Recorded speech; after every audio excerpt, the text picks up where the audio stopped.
Welcome to Tomorrow Unveiled. We are right in the middle of this huge global pivot. I mean, it feels like a tectonic shift, really. AI adoption is moving past the hype. It's becoming an economic reality. And the core mission for us today, for Tomorrow Unveiled, is figuring out how you become future-proofed. We need to unpack these massive changes happening in work and education, even global finance. And critically, we need to find where the biggest risks are, but maybe more importantly, where the strategic opportunities lie in all this. And what our dedicated research team dug up this week, well, it's this fascinating paradox. It's real tension defining this moment. We're seeing macroeconomic stability, strong job markets on one hand, and yet on the other, there's this unprecedented, almost universal anxiety about job loss. It's weird. It is weird. And that paradox, that's what we're calling the Great Disconnect. You really see it when you look at the market from two different angles, sort of two-time perspectives. First, there's the lagging indicator. That's just the historical data, right?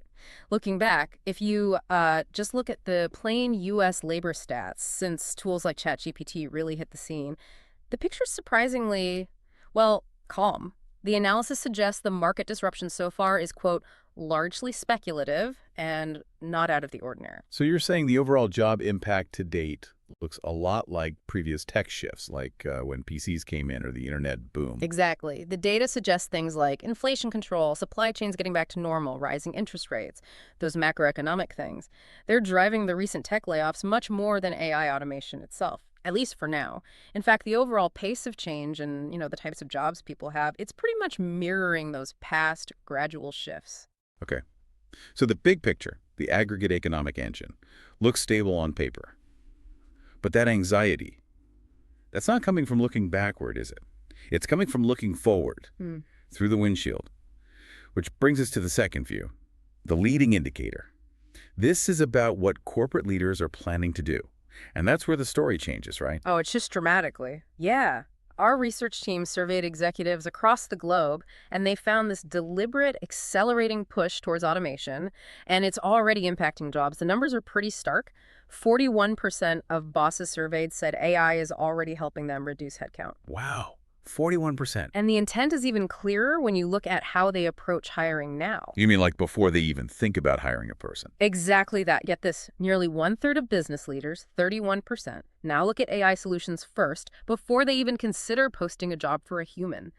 That tells you exactly what companies are planning for next, Regardless of how stable today's job numbers look, they're buying the tech, they're writing the policies. That difference, what has happened versus what leaders intend to make happen, that feels absolutely key to understanding what's coming.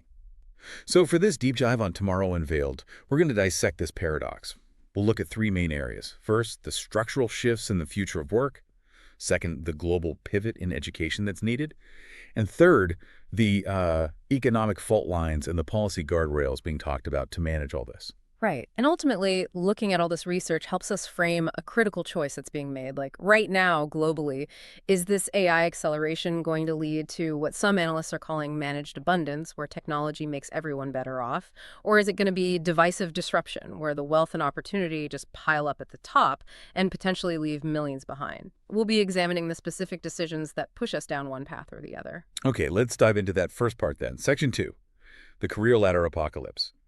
AI and the future of work. Because the research seems pretty clear. This isn't some random tsunami hitting all jobs equally. It feels targeted, strategic, almost. It is highly targeted, and the focus is squarely on the entry points, the first step into a professional career. The research team that compiled this calls it the career ladder apocalypse. Think about the traditional path, right? You graduate, you get an entry-level job doing research, maybe admin, basic data stuff, and that job teaches you the ropes, the soft skills, how things actually work. That first run, the apprenticeship stage. That's the one. And the data shows displacement is hitting exactly those kinds of roles. The ones where young workers usually start out and learn the basics, 2/5 of business leaders. They've already eliminated junior staff roles like that because AI can do those tasks now much more efficiently. These are the jobs where maybe 80% of the work is routine. And now a machine can just do that 80% instantly. That's genuinely alarming. We're talking about the jobs where you learn how to write a professional email, manage a simple project, figure out office politics, the whole skill development pipeline for new entrants. What did the analysts call the young people caught in this? They coined a term, Generation Jaded. It's kind of shorthand for this group.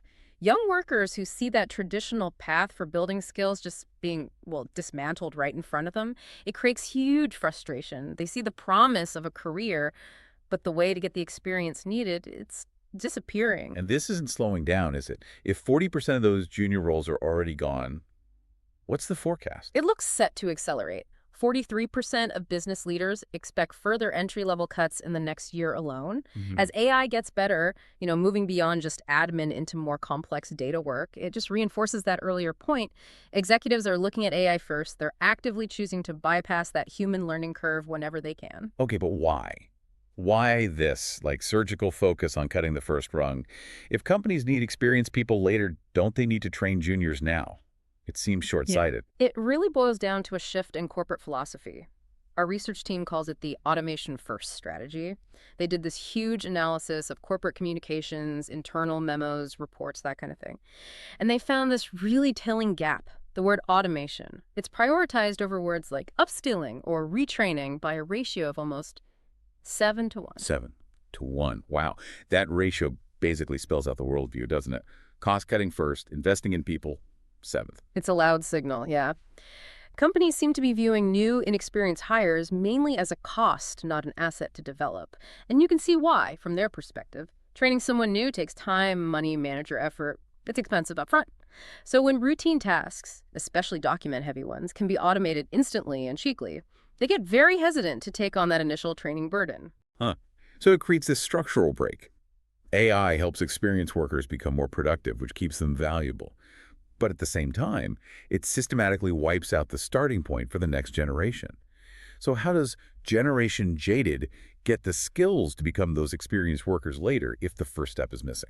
That is the core societal problem we're facing. And this whole strategic shift, it's causing some really strange side effects in the job market. Like this phenomenon I found really surprising in the sources. The rise of the ghost job. Ghost jobs, you mean?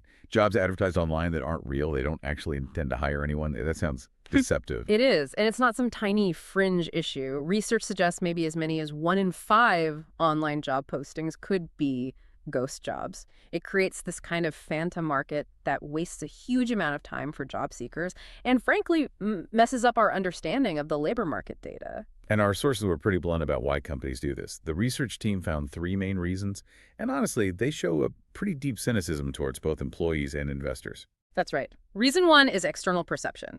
66% post these fake jobs just to look like they're growing.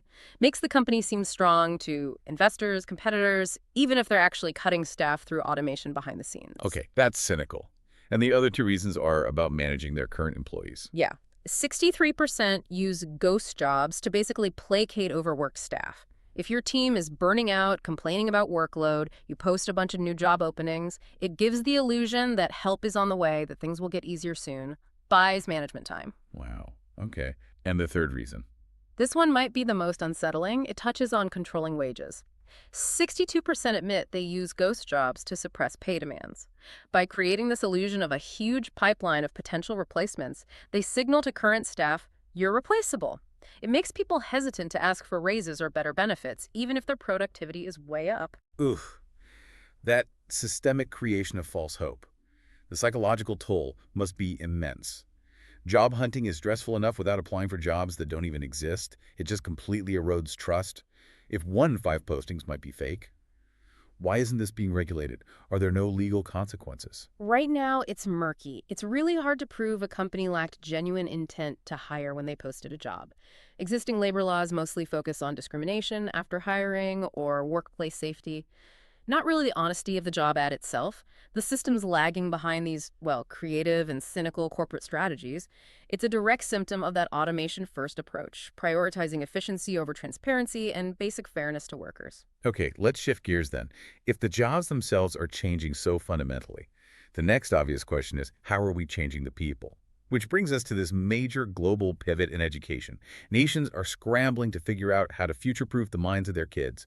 Yeah, and the speed AI is being adopted in classrooms is, honestly, it's staggering. This isn't just universities anymore. We're talking K-12. The latest data, for the 2024-2025 school year shows 85% of K-12 teachers and 86% of students used AI. And in higher ed, faculty usage jumped from 24% to 45% really fast. It's not some niche tech. It's becoming a basic tool in the classroom. Right, and the U.S. Department of Education even put out guides and toolkits trying to make sure it's used safely, ethically, equitably. But what's really fascinating from the research is that while everyone agrees AI needs to be in education, the why and how, the philosophy behind it, is splitting into two very different paths globally. Yeah, we're seeing two distinct models emerge, driven by national goals. The first is what we could call the National Economic Instrument Model, and the sources point to India as a prime example here. India is rolling out this massive top-down national mandate. They're integrating AI into the curriculum starting from class 3, that's kids aged 8 or 9, beginning in the 2026-27 school year. Wow, 8- and 9-year-olds learning AI. That's incredibly ambitious. What does that actually look like?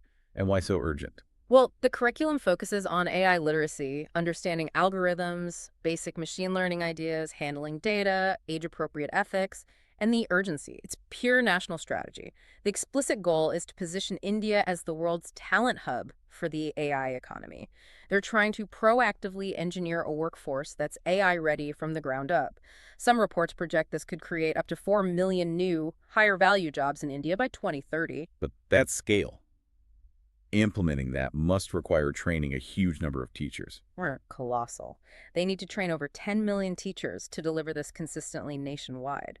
For India, AI isn't just another science subject. It's being treated as a basic literacy, like reading or math, essential for future global competitiveness. Okay, so that's the centralized economic powerhouse model. Contrast that with the second approach, decentralized ethical governance. We see this more in parts of the US and Europe. Right.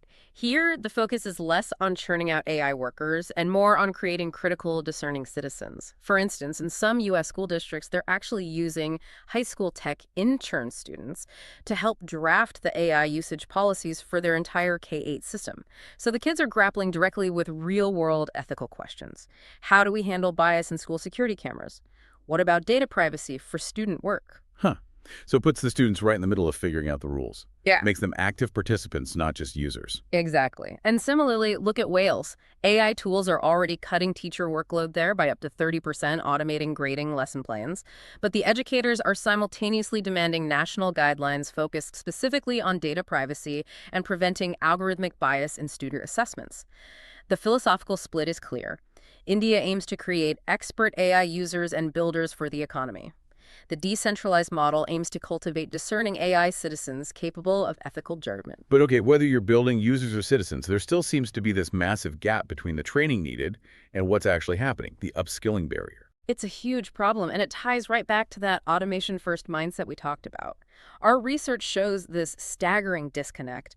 Only 39% of people globally who actually use AI at work have received any dedicated AI training from their companies. That means 61%, the majority, are basically winging it, trying to figure out these powerful tools on their own, often inefficiently, maybe even unsafely. So the same companies cutting junior jobs because of automation are also failing to invest in training their existing staff on the new tools. That just reinforces the problem. And it gets worse. Only about 25% of companies even plan to offer specific generative AI training anytime soon. And the consequence of this lack of investment, it's creating a real crisis of faith in traditional education. Nearly half, 49% of U.S. Gen Z job hunters, they believe AI has already reduced the value of their college degree on the job market. Oh. They're asking, what's the point of 4 years of study if the entry-level jobs I was aiming for are just gone? That really underscores the urgency. Education has to adapt faster than the tech is disrupting things, or that crisis of faith could become a reality for a whole generation. Couldn't agree more. Okay, before we get into the economic fault lines and these big policy ideas, let's just take a quick moment here. If you're listening on a podcast service like Apple Podcasts or Spotify, we'd be incredibly grateful if you could leave us a rating and review for Tomorrow Unveiled. It truly helps us reach new listeners. And if you're finding this insightful on YouTube, please take a moment to like this video, subscribe to Tomorrow Unveiled, and maybe hit that new hype button. It helps us reach more viewers. And definitely turn on notifications so you don't miss what's next. And we're back on Tomorrow Unveiled, exploring how to be future-proofed in this age of AI. We've talked about the targeted threat to jobs, the big shifts in education. Now let's look at the foundation, the economy itself. And this is where it gets really interesting, because the financial underpinnings of this whole AI boom, they're showing some serious cracks. They really are. And this isn't just coming from, fringe bloggers. We're talking major global financial institutions, the Bank for International Settlements, BIS, the IMF. They're sounding alarm bells. They're warning that this intense AI investment frenzy is rapidly looking like a speculative bubble. They're drawing direct parallels to the dot-com boom of the late 90s, where future potential was just wildly overvalued. Okay, a bubble warning. Why now? What specific signs are making them nervous? What's signaling bubble instead of just healthy growth? The big worry is market concentration and volatility risk. Our research team found that AI-related companies drove something like 80% of all U.S. stock market gains this year. 80%. 80? Wow. Yeah. It means the entire market's health is becoming dangerously tied to the fate of just a handful of AI-focused companies.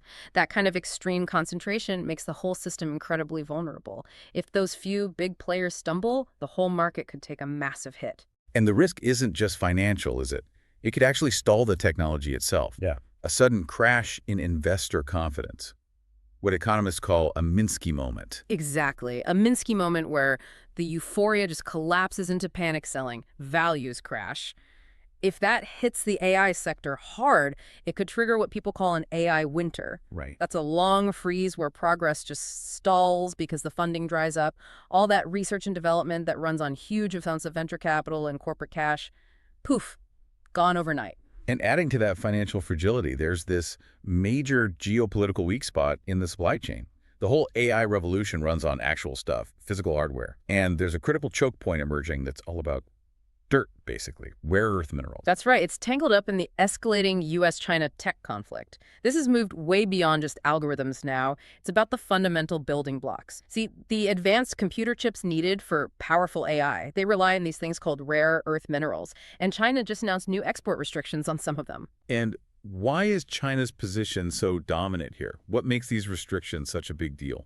Because China controls something like 92% of the global processing capacity for these critical minerals. We're talking elements like neodymium, vital for magnets and hard drives, cooling systems and dysprosium used in lasers, power systems, stuff you absolutely need for the massive data centers that run AI. So if China restricts the supply of these processed minerals, that poses an existential threat to the physical hardware of the entire AI ecosystem. Doesn't matter how good the software is if you can't build the machines to run it. It basically turns the supply chain into a weapon. Shifts AI development from a potentially global effort into more of a zero-sum geopolitical fight, forcing countries to scramble for their own secure sources. Precisely. And facing these intense financial risks and geopolitical pressures, the policy responses around the world are starting to look really different. They reflect very different national priorities. I see two main models shaping up in our sources for how governments are handling regulation and investment. Tell us about the EU's strategy first. Okay. The European Union is going for what you could call a comprehensive industrial policy. They've launched these big strategies, apply AI and AI in science, putting about €1 billion in initial funding behind them. But here's the key. Their investment is tightly linked to their big piece of regulation, the EU AI Act. The EU's goal is to build a competitive AI ecosystem, yes, but one that's explicitly built on trustworthy AI. That means embedding fundamental rights, safety, transparency right alongside the push for innovation. It's very coordinated, top-down, across the whole bloc. Okay, comprehensive and values-driven. Contrast that with the U.S., where getting federal agreement on, well, anything is tough. So the action seems to be happening at the state level, especially in places like California. That's exactly right. California often acts as a policy lab for tech. They passed the Transparency and Frontier AI Act SB 53. This law takes a more targeted approach. It focuses regulations specifically on the most powerful AI models, what they call frontier models. So instead of trying to regulate every little AI tool, it puts the burden on the developers of these huge, potentially risky systems. They have to publish safety plans, do stress tests, report any major harmful incidents. And crucially, California also became the first state with comprehensive AI rules for employment. What does that mean for, say, someone applying for a job? It means the state is treating automated decision-making systems, ADMS, things like AI hiring tools, performance tracking software, algorithms that suggest promotions as legally significant. These systems are now subject to anti-discrimination laws. If an algorithm is found to systematically disadvantage job candidates based on race, age, gender, etc., the company can be held liable, just as if a human manager made that biased decision. So you see the difference. The EU is trying to shape the entire market with broad standards. The US, led by states like California, is focusing more on mitigating the biggest risks and ensuring fairness, especially in hiring. And given the potential for major job disruption we talked about earlier, policymakers are starting to float some really ambitious ideas to kind of Yeah. update the social contract, right? Trying to connect those AI productivity gains to actual benefits for everyone. They are. They recognize that just tinkering around the edges probably won't cut it. We see proposals like those in the Sanders report, which focus heavily on labor rights. They're suggesting things like mandating a 32-hour work week with no cut in pay. The idea is that productivity gains from AI should mean more leisure time for workers, not just higher profits for companies. And how would they handle workers who do get displaced by automation? They propose a robot tax, basically, a tax on companies that automate heavily, replacing human jobs. That tax revenue would then specifically fund retraining programs for those displaced workers. They also talk about strengthening unions, promoting employee profit sharing, really trying to shift the focus away from just maximizing shareholder value. Okay, that's one approach. Then there's the Kelly plan or the AI benefit fund idea. That seems more focused just on the money side. Right. The Kelly plan suggests creating a national AI benefits fund. The money would come from mandatory contributions from the big AI companies, maybe based on their revenue or how much computing power they use. And that fund would then be used to pay for huge workforce retraining efforts, expanded unemployment benefits, maybe even some kind of transitional basic income for people whose jobs are permanently gone. The general feeling among analysts is that our traditional slow retraining programs just won't keep up with how fast AI is changing things. So the policy response needs to be just as bold and proactive. Right. These policies are definitely focused on lessening the future risks. But we also need to talk about the human costs that are already happening, especially for people who are already vulnerable in today's economy. Yeah, our research really flags a major challenge around economic inequality. AI adoption right now seems to strongly correlate with widening wealth disparity. Put simply, high-income workers are disproportionately reaping the benefits from AI productivity gains, while lower-income workers are facing the highest risk of being displaced. And the research gets really specific about where AI exposure is concentrated, which is crucial. It peaks for workers earning around $90,000 a year. Why that specific income level? Well, think about workers in that $90 K range. Senior analysts, consultants, project managers, they do a lot of strategic thinking, synthesizing reports, drafting complex documents, running simulations. AI is currently really good at augmenting exactly those kinds of tasks. It makes these already well-paid professionals much more productive and therefore even more valuable. Okay. But the sources say this creates a kind of double jeopardy for lower skilled workers. Yeah, it's a double whammy. First, they face displacement risk as their routine tasks get automated. But the second hit comes because often when they try to use AI tools, they might face higher usage costs. The tools might not be optimized for tasks that aren't purely text-based or technical. This can lead to more frustration, a steeper learning curve, and sometimes even lower performance compared to higher-skilled users. It just widens that performance gap. The wealth AI generates is flowing upwards, not spreading out broadly. And digging deeper, there's this hidden human cost propping up the whole AI engine. This relies on the labor of what the sources call the invisible workforce. Yeah, this is really important. We're talking about millions of people, mostly in the global south, who do the essential, often incredibly tedious work that actually trains these sophisticated AI models. Think content moderation, data labeling, image annotation. This foundational work is often done in conditions resembling digital sweatshops.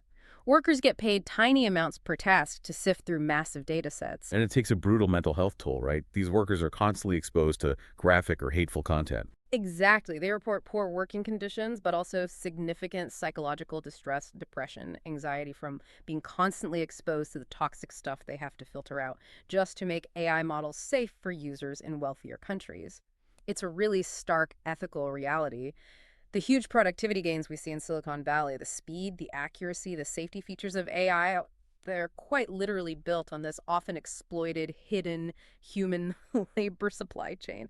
The ethical challenge is huge. How do we make sure the economic benefits AI creates are shared fairly with the people doing this crucial, foundational, and often damaging work? It demands way more transparency and labor protections across the entire AI development pipeline. It's a sobering point. Yeah. But despite these really serious ethical risks and inequalities, the sources also show AI being used as a powerful force for good, for empowerment and inclusion. Oh, absolutely. It's not all doom and gloom. We saw great examples from India's International Purple Fest, which focuses specifically on how AI can benefit people with disabilities.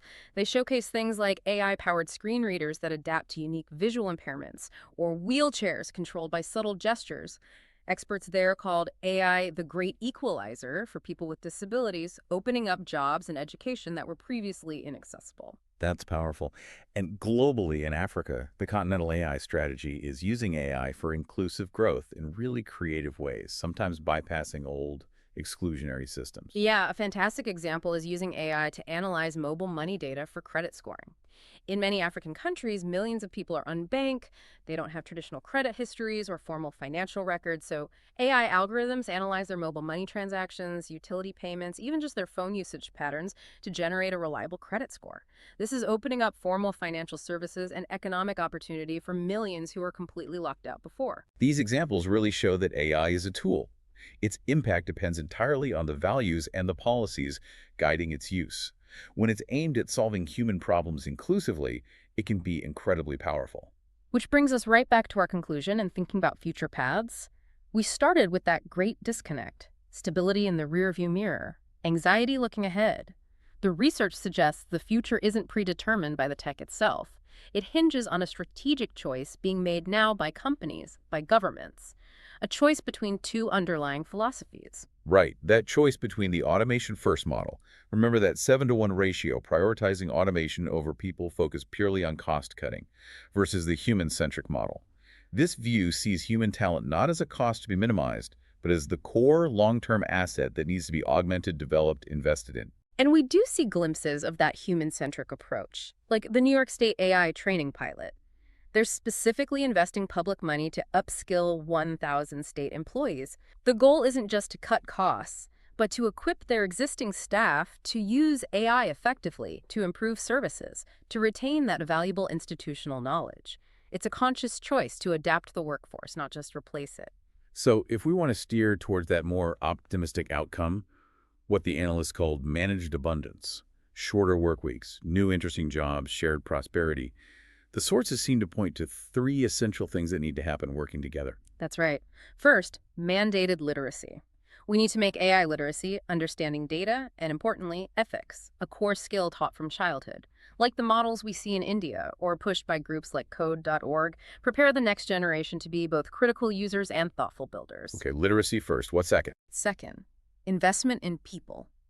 Businesses have to shift away from that pure automation-first reflex. They need to treat reskilling and upskilling as a core strategic investment, not just an HR sideline. Some analysts suggest companies need to focus maybe 70% of their AI implementation effort on the people side, things like changing the culture, managing the transition, not just installing the tech if they want it to actually succeed long-term. Right, focus on the humans using the tools. And third, Proactive policy. Governments can't wait until mass disruption hits. They need to implement robust support systems now. Things like those AI benefit funds, or strong regulations around automated decision-making and hiring, like California's doing. We need guardrails to steer the technology toward fair outcomes and protect the integrity of the market before it goes off the rails. So wrapping this up, what does all this mean for you, the listener, trying to stay future-proofed? The research is clear. AI can create massive abundance. The potential for higher living standards, maybe even less work, is real. But right now, that abundance looks like it's concentrating with people who already have capital, who already have advanced specialized skills, and it risks leaving Generation Jaded stuck, unable to even get started. So the ultimate question facing us, the provocative thought we want to leave you with is this: can we evolve our systems, our labor laws, our schools, our corporate contracts fast enough to ensure that this AI dividend becomes shared prosperity and maybe even collective leisure, instead of just creating extreme winners, a whole generation of jaded losers who never got a fair shot at climbing that ladder? The window to act proactively is open now. But those economic and geopolitical cracks we talked about, they suggest it might not stay open forever. We genuinely love hearing your thoughts on this. Whether you're on YouTube or your favorite podcast app, please leave a comment. Let us know what you think about how tech is changing society. Are we heading for managed abundance or more divisive disruption? What's your take? And if you're listening on a podcast service like Apple Podcasts or Spotify, we'd be incredibly grateful if you could leave us a rating and a review for Tomorrow Unveiled. It really does help new listeners find us. If you're finding this insightful on YouTube, please take a moment to like this video, subscribe to Tomorrow Unveiled, and consider hitting that new hype button to help us reach more viewers. And of course, be sure to turn on notifications so you never miss an update on the future.